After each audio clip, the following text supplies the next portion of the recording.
नमस्कार, आप देख रहे हैं न्यूज ब्लास्ट। मैं हूं आपके साथ पलक शर्मा। आइए नजर डालते हैं खबर। रविवार को अयोध्या में हिंदूवादी संगठन ने रोहिंग्या हटाओ देश बचाओ शांति मार्च निकाला। यह हिंदू शांति मार्च गुलाब बाड़ी से लेकर श्यामा प्रसाद मुखर्जी की प्रतिमा तक पहुंची। रैली खत्म होने पर एक सभा का आयोजन किया गया। मार्च में हजारों लोग शामिल रहे। रैली में महिला, पुरुष, युवा, बुजुर्ग सहित गुरुकुल के वेद पाठी छात्र भी शामिल हुए। चौक में सिटी मजिस्ट्रेट को ज्ञापन देने के बाद युवा बीजेपी नेता यश पाठक के नेतृत्व में सैकड़ों युवा पुलिस को चकमा देते हुए श्यामा प्रसाद मुखर्जी पार्क पहुंचे, जहां वरिष्ठ बीजेपी नेता व मित्र मंच प्रमुख शरद पाठक बाबा और यश पाठक बाबा ने माल्यार्पण कर रैली को संबोधित किया। युवा बीजेपी नेता यश पाठक ने बताया, यह रैली बांग्लादेश में हिंदुओं के उत्पीड़न को लेकर शांतिपूर्ण रैली का आयोजन किया गया। उन्होंने कहा, बांग्लादेश ही नहीं, पाकिस्तान, अफगानिस्तान सहित जम्मू कश्मीर में हिंदुओं का उत्पीड़न जग जाहिर है। अब हिंदुओं का उत्पीड़न किसी भी दशा में होना नहीं दिया जाएगा। भारत सरकार से मांगे कि वह हिंदुओं की सुरक्षा के लिए कठोर कदम उठाएं। योगी के बयान हिंदू बटेगा तो कटेगा का समर्थन शरद पाठक बाबा ने कहा। बीजेपी के वरिष्ठ नेता मित्र मंच के प्रमुख शरद पाठक ने कहा, खालिदा जिया ने कहा है कि हिंदू या तो धर्म परिवर्तन करे या तो यहाँ से चला जाए। उनके इस बयान का हम सब विरोध करते हैं। वहाँ पहले 23% हिंदू थे, आज 5% बचकर रह गए हैं। उन्होंने कहा कि पीएम मोदी और सीएम योगी से हम बांग्लादेश में हिंदुओं की सुरक्षा की मांग करते हैं। राहुल गांधी व अखिलेश यादव से सवाल करते बाबा ने कहा कि जाति जनगणना के पहले बांग्लादेशी घुसपैठियों व रोहिंग्यों मुसलमानों की जनगणना कराने की बात करें, जिनकी संख्या आज पूरे देश में 12 करोड़ से अधिक हो चुकी है। रैली में धर्म सेना से जुड़े संतोष दुबे, समाज सेवी श्वेता राज सिंह, नरेंद्र पाठक, मनीष पांडे, शिशिर दुबे, प्रज्ञा श्रीवास्तव, सोनू गौड़, कमलेश सिंह, रामलाल जायसवाल, रामकरण कोरी, गब्बर मिश्र, राकेश सिंह, उमंग पाठक, जिलाध्यक्ष युवा मित्र मंच, धर्मेंद्र गुप्ता, प्रतीक पाठक, श्याम आदित्य, नीलेश चतुर्वेदी, सुरेंद्र यादव, आकाश यादव, रवि विश्वकर्मा, प्रशांत सोनकर, शिवम पांडे, दीपू यादव, अनिल पांडे, ऋतिक गुप्ता, मोहम्मद कैफ, मीना सिंह, सानिया पांडे आदि लोग उपस्थित रहे।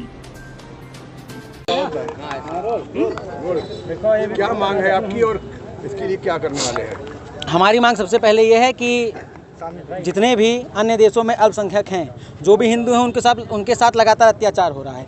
चाहे वो बांग्लादेश हो, चाहे अफगानिस्तान हो, चाहे पाकिस्तान हो, यहाँ तक कि हमारे देश में जम्मू और कश्मीर में भी हिंदुओं को मारा गया, भगाया गया, काटा गया, उनके घर जलाए गए। वर्तमान में बांग्लादेश में भी वही कृत्य है। तो जब अन्य देशों में हिंदुओं के ऊपर अत्याचार होता है, अल्पसंख्यकों के ऊपर अत्याचार होता है, तो उनको सुरक्षा सिर्फ एक भूमि में मिलती है, वो है हिंदुस्तान की पुण्य भूमि। लेकिन अगर हिंदुस्तान में ऐसा होने लगेगा, हिंदुस्तान में जब हिंदुओं के ऊपर अत्याचार होने लगेगा, हिंदू कहाँ जाएगा? मैं पूछना चाहता हूँ उन हिंदुओं से जो संगठित नहीं है कि वो कहाँ जाएंगे? वो हिंद महासागर में डूब के मर जाएंगे कि जो हिमालय पे चले जाएंगे? संगठित होने का समय आ गया है। यहाँ तक कि हमारे प्रदेश के यशस्वी मुख्यमंत्री परम पूजनीय योगी आदित्यनाथ जी ने भी ये कहा था कि बटोगे तो कटोगे। तो हमको ये सोचना चाहिए, हमको बटना नहीं है, हमको संगठित होकर रहना है, हमको एक होकर रहना है, एक सुर में हमको बोलना है, अपनी आवाज़ को सशक्त करना है और अपने आप को मजबूत बनाना है। इस प्रदर्शन से क्या मैसेज देना चाह रहे हैं? इस प्रदर्शन से हम मैसेज ये देना चाहते हैं, जैसा कि मैं एक युवा हूँ और युवाओं से भी मेरा अनुरोध है कि भारत युवा देश है और हमारे भारत देश का भविष्य आगे युवा ही तय करेगा कि हमारा देश किस दिशा में जाएगा। तो जितने भी हिंदू हैं, जितने भी युवा हैं, हमको उनसे ये बताना है, उनसे ये कहना है कि हिंदू सभी युवा सशक्त हों, मजबूती से रील छोड़ें। सोशल मीडिया एक इतना बड़ा प्लेटफॉर्म हो गया है कि अपनी कोई भी आवाज़, कोई भी आंदोलन आप पूरे विश्व में पहुंचा सकते हैं। तो हिंदुओं की एकता की आवाज़ आप सोशल मीडिया के माध्यम से, जो युवा सोशल मीडिया पे सक्रिय हैं, वो पूरे विश्व में पहुंचाने की हिंदुओं की एकता की आवाज़ का काम करें। ये किस लिए है और इसके लिए कितनी दूर तक जाएंगे आप? देखिए, ये आंदोलन हमारा हिंदुओं को जगाने के लिए है कि अगर आप नहीं जागेंगे तो जैसा कि हमारे मुख्यमंत्री जी ने कहा कि अगर बटेंगे तो कटेंगे। अब ये स्थितियां साफ हो चुकी हैं, इसलिए मैं कहना चाहता हूं कि ना हमको बटना है, ना हमको कटना है। अगर काटने का कोई कार्य करता है तो काटना हम लोग भी जानते हैं। आंदोलन में क्या क्या कर रहे हैं? आंदोलन में ये है कि सर्वप्रथम मैं सिर्फ ये पूछना चाहता हूँ राहुल जी से, राहुल गांधी जी से पूछना चाहता हूँ, अखिलेश जी से पूछना चाहता हूँ कि आप जातीय जनगणना की बात करते हैं, लेकिन रोहिंग्या और बांग्लादेशी की गणना क्यों नहीं कराते? उनकी गणना सर्वप्रथम होनी चाहिए। जातीय जनगणना तो बाद में होती रहेगी। जो ये 10-12 करोड़ रोहिंग्या और बांग्लादेशी हमारे देश में घुस आए हैं और हमारे ही लोगों के अधिकार छीन रहे हैं, हमारे लोगों की ज़मीन छीन रहे हैं, यहाँ अपराध कर रहे हैं, आतंकवाद में संलिप्त पाए जाते हैं, पहले उनकी गणना कराइए। राहुल जी हमेशा बांटने की राजनीति की है। हमें तो लगता है कि इन्होंने भारत जोड़ो यात्रा ना निकाल करके भारत तोड़ो यात्रा निकाली है।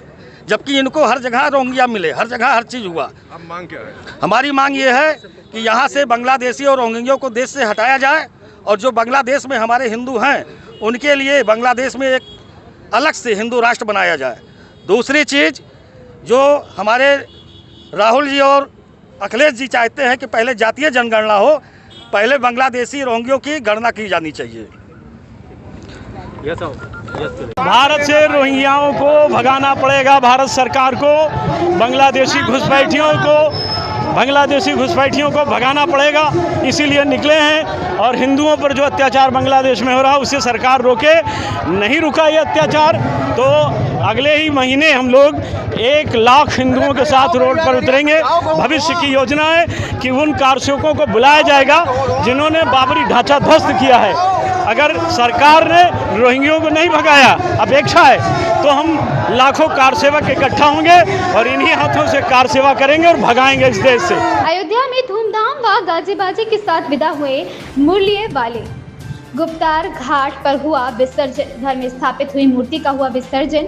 मंगल Pandey ward Kumar music palace के मालिक दीपक कौशल के घर में मनाया गया उत्सव। विसर्जन करने के लिए उनका पूरा परिवार मोहल्लेवासी निकले विसर्जन करने।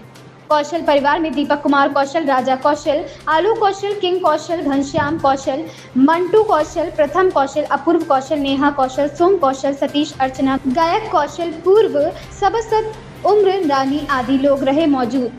नवनीत कौशल की रिपोर्ट। जय श्री राधे। हमारे यहाँ जन्माष्टमी बैठी थी सोमवार को ना, हाँ सोमवार को हमारे यहाँ जन्माष्टमी बैठाई गई थी। राधा कृष्ण जी की मूर्ति आई थी। श्री कृष्ण भगवान जी का जन्म रात में हुआ था 12 बजे। 6 दिन हम लोगों ने खूब भजन कीर्तन सब कुछ किया, उनकी सेवा की। आज कल छठी थी हमारे यहाँ, आज उनका विसर्जन होने जा रहा है। तो हम लोग यहाँ से निकलेंगे और यहाँ से निकलने के बाद सीधा चौक से होते हुए रिकाबगंज और सीधा गुप्तार घाट में जाके विसर्जन करेंगे। राधा कृष्ण जी हमारी सभी मनोकामना पूरी करें। क्यों मनाते हैं, क्या महत्व है? राधा कृष्ण जी का प्यार है, सब उनको प्यार करते हैं, हम भी उनको प्यार करते हैं। कृष्ण जी का जन्म हुआ था। क्या नाम आपका? अपूर्वा कौशल। धार्मिक नगरी अयोध्या में 3 दिवसीय मनोचिकित्सकों की सेमिनार संपन्न हुई। ये सेमिनार भारतीय मनोवैज्ञानिक समिति सेंट्रल जोन द्वारा स्पिकॉन 2024 सेमिनार का आयोजन किया गया, जिसमें देश के 482 मनोचिकित्सक व छात्र शामिल हुए। पिछले 10 वर्षों में हुए सेमिनार में अयोध्या में हुई सेमिनार ने रिकॉर्ड तोड़ दिया। इस सेमिनार में 65 मनोचिकित्सक व छात्रों ने अपने शोध पेश किए। बच्चों व वृद्धों में किस तरह से मानसिक बीमारी होती है, इस पर भी चर्चा हुई। आत्महत्या को लेकर भी मनोचिकित्सकों ने अपनी स्पीच दी। यही नहीं, कोटा में पढ़ रहे छात्र किस तरह से डिप्रेशन में आकर आत्महत्या कर रहे थे, इस पर भी डॉक्टरों ने स्पीच दिया। सेमिनार में एम्स, पीजीआई, केजीएमयू, दिल्ली व मुंबई के मनोचिकित्सकों ने दौड़ भाग की जिंदगी में मनोचिकित्सक बीमारी से दूर रहने के लिए अपने अपने विचार रखे। ये सेमिनार सिविल लाइन के एक होटल में संपन्न हुई। मनोचिकित्सकों का अगला सेमिनार मथुरा में होगा। नवनीत कौशल की रिपोर्ट। पहली बार है कि सेंट्रल साइकेट्रिक सोसाइटी कॉन्फ्रेंस में कुल मिला के 482 रजिस्ट्रेशन हुए हैं, जो कि पिछले 10 साल में सबसे ज़्यादा है।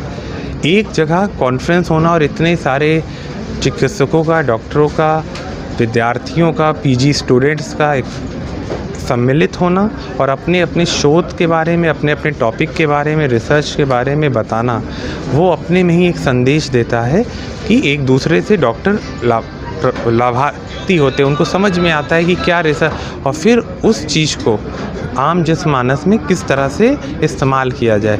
कई डॉक्टर्स जो गवर्नमेंट के सेंट्रल इंस्टीट्यूट हैं, एम्स, पीजीआई से भी आए, उन्होंने अपनी बात रखी। तो वहाँ पे रिसर्च शो ज़्यादा होते हैं, तो वो एक डॉक्टर से दूसरे डॉक्टर का एक प्लेटफॉर्म पे इतना स्पीच होना, इतने वर्कशॉप, कार्यशाला होना, वो अंत में आम जनमानस को ही फ़ायदा पहुँचाता है। चाइल्ड साइकेट्री में बच्चों में क्या बीमारियां हो सकती हैं, सिजोफ्रेनिया क्या बीमारी हो सकती है। इसी तरह कल हमारे कम से कम इस कॉन्फ्रेंस में कल हमारे 65 शोध पत्र प्रस्तुत किए गए हैं, जो विभिन्न पोस्ट ग्रेजुएट छात्रों द्वारा या जो हमारे साइकेट्रिस्ट हैं वो लिख रहे हैं, उनके द्वारा दिए गए हैं। तो ये बहुत बड़ी संख्या में इतने शोधपत्र प्रस्तुत हुए। आज तीसरे दिन हम लोगों का एक प्रोफेसर इंदिरा शर्मा जो BHU से आई थी, उन्होंने सुसाइड के ऊपर बहुत बड़ा, कैसे सुसाइड करते हैं, जो कोटा में बच्चे सुसाइड करते हैं, उसके ऊपर पूरा एक स्पीच दी।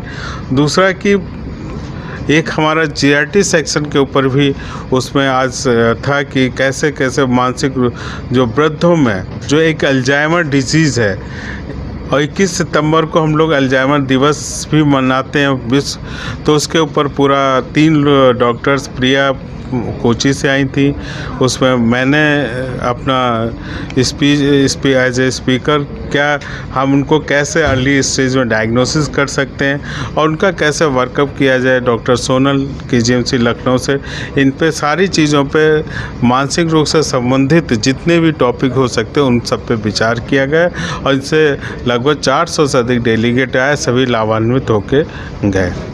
इस खबर में बस इतना ही। देखते रहें न्यूज़ ब्लास्ट।